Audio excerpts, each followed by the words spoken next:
What's up, sports to the bone family? What's up? Welcome back, my viewers and subscribers.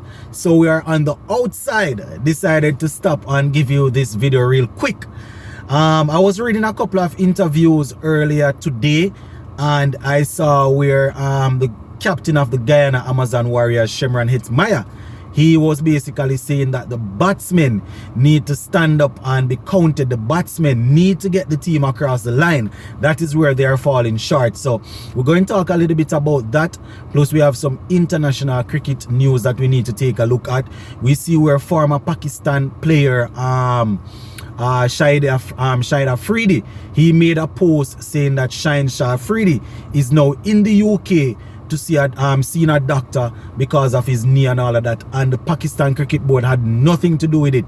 They did not help with his plane fare, they did not help with his hotel accommodation, nothing at all. So we're going to talk about that, and we're also going to be talking about the New Zealand Cricket Board calling up Jimmy Neesham, trying to offer him a central contract after he was overlooked. So apparently 2 other players decided not to take the contract, and then after that they are trying to give it to him, but he has already committed his near future to some franchise teams. So we're going to talk about that, what role the cricket boards play in players deciding to commit or not to commit to playing for their country. Those are some interesting news, my peeps, because you know, these are things that West Indies have to deal with also. So we're going to talk about all of that, my people. So make sure you listen to the video until the end so you can get a clear understanding of all the things that we want to zoom in on. So as I said, the first thing, Hetmyer did an interview, my peeps, and he was saying that the batsmen you know, need to make sure that the Guyana Amazon Warriors get across the line. That is where things are falling short.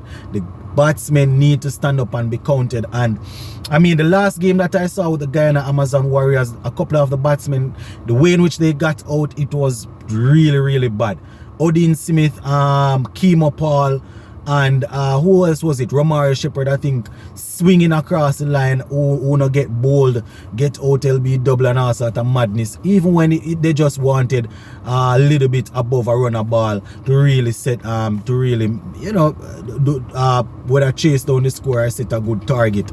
And they went ahead and, you know, for some reason, as Fazir Mohammed would say, they drowned in honey as they decided to play some shots that weren't necessary, right? So Hetmyer was basically saying that he takes full responsibility for the team not getting across the line, and this is what I want to see: captains standing up and saying, you know, I mean the first game, one of the games that Romario Shepherd, he gave Romario Shepherd the last over, in which we thought that shouldn't have been the case, and he was saying that you know, he would have done it again if he was placed in the same situation. I personally was saying that doesn't make any sense. He needs to accept it that was probably not the right move, and you know, let it be known that he is looking to grow from that. So this right here is actually sounding like a captain that is responsible, saying that, you know, he's, especially seeing that he's a batsman, he was there, should have gotten the team across the line, but these things happen. That is what he's saying. He's saying that, and I quote, "I should have gotten the team across the line, should have gotten the team home, but these things happen and we're looking to improve," right? He said that it's a learning curve, but you know, they are taking it one game at a time, not trying to look too far down into the tournament, but the batters must do better. So that's good. That's a good way to put it, letting it be known that the batters need to do better, but at the same time you are not trying to blame any individual player. Batters as a group need to do better and, you know, make sure that they get the team across the line. So as he said, it's a learning curve, my viewers and subscribers. Quite a few persons were calling for him to get the captaincy of the Guyana Amazon Warriors team, the vice captaincy of the West Indies team. I will take it a step further. Some persons were even saying that he should get the captaincy of the West Indies team when Pooran was made captain. So this, as he said, is a learning curve for him, and I am definitely sure that he will come out a better player having gone through these games here. right? So that is it where Shimron Hetmyer is concerned. And the next thing that I want to discuss, my viewers and subscribers, two stories, New Zealand and Pakistan based. I want to ask a question. Or do you guys think that the cricket boards are making it easier for the players to not commit to the team, to the national teams? That's a question right there, because we see where Shahid Afridi came out, right, and he made a post, think it was early this morning or late last night, that Shahid Afridi is in the UK going through rehab, seeing a doctor, and the Pakistan Cricket Board had nothing to do with it in terms of paying for his flight, booking his hotel, helping him through that process. That is what Shahid Afridi had to say. That the Pakistan Cricket Board had nothing to do with that, and we would have seen where a couple of other persons would have come out recently and they're talking about it, saying that it's really sad to see that the player is trying to get himself back to full fitness, and the cricket board is doing nothing to help. I mean, Pakistan and India, when it comes on to those teams, their players don't really go over the place and play T20 cricket. But you couldn't even really blame a man if he's going through an injury. He was actually representing the country, pick up an injury, and now he has to go through all of that by himself. So if Shahid Afridi is correct, that is not good, because what he's saying, that he had to pick up the phone, get in contact with a doctor over there in the UK, and that is how he got Shahid Afridi set up to go there. And now he's in a race against time to get qualified for to get fully fit for the T20 World Cup. They are trying to have him up and running for the T20 World Cup, my viewers and subscribers. So that is it.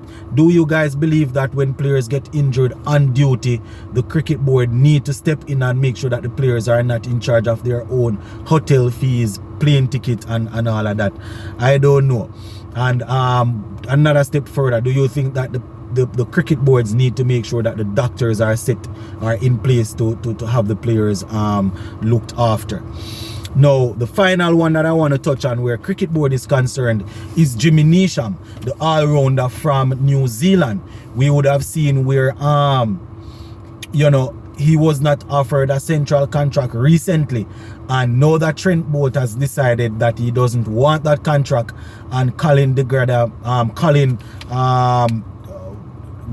I think his name is pronounced, he decided that he does not want it either. So now they are trying to get Jimmy Neesham to pick up a retainer contract, and he said no. He decided that no, he's not going to pick it up, because he would have committed his near future to a couple of franchise teams already, because initially he was not offered any contract, and the fact that they are trying to get him to accept it now. You can't blame the player, in my opinion, because he was not offered a contract. He has a family. He has to make sure that he's making money. So I know there are a lot of patriotic people out there. Do you guys think that he should try and go into negotiation with some of these franchise and say, here what, my country is now calling, so I have to put you guys on the side and step forward and serve my country? What are your thoughts on that, my viewers and subscribers? It's pretty interesting, So just go ahead in the comment section and let me know about what you think about that. Two players pulling out of their retainer contract, and a player that was not initially given a contract, they're asking him to step up and fill that gap. What do you guys think? Do you think that country should be placed first, or do you think that the player should be left alone, seeing that he would have made those commitments already? I don't know, my peeps. I'm just asking you. Just go ahead in the comment section and let me know what you think. Zane, big up on yourself.